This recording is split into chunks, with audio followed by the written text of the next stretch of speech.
Neynəyim ərdim, gətiribdir məni cana gözlərim, məni qoyub baxır yana gözlərim, məni qoyub baxır yana gözlərim. Kiplin ox kimin qaşların kəman, kiplin ox kimin qaşların kəman, qəsd edib aşığa vermir aman. Dediler cellasam etmedim cuman, salacaqdır məni qana gözlərim, məni qoyub baxır yana gözlərim, məni qoyub baxır yana gözlərim, məni qoyub baxır yana gözlərim, məni qoyub baxır yana gözlərim.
Vəfa olmayasan, sen mənə söz vermişdin.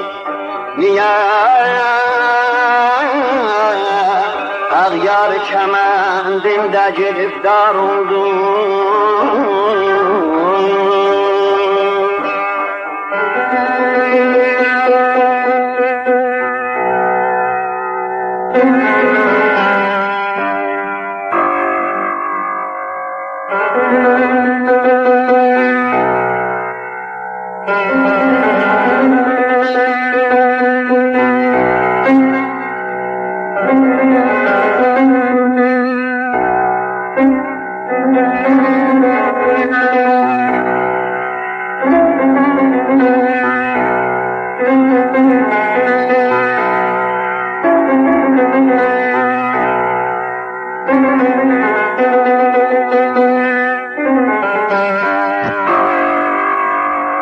Heyf o zəhmətlərəmə, heyf o zəhmətlərəmə, çəkmişəm eşqimdə səni. ne sebepten mənə sən, ne sebepten mənə sən. Bir gül üçün xar oldum, aman aman, vida demem, yar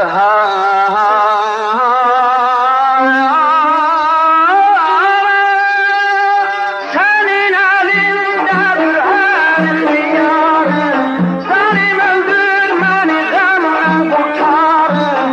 Senin elindedir her ihtiyarım, zalim öldürmeni gamdan kurtarım. Sensin ben gidim, kime yalvarım, getiribdir məni cana gözlərim.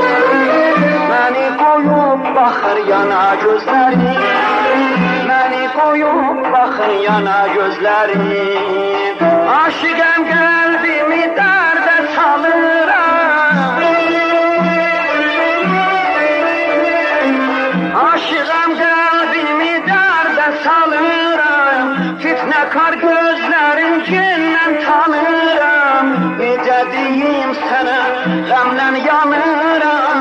Mənim tək ot tutub yana gözlərim, məni qoyub baxır yana gözlərim, məni qoyub baxır yana gözlərim, məni qoyub baxır yana gözlərim, məni qoyub baxır yana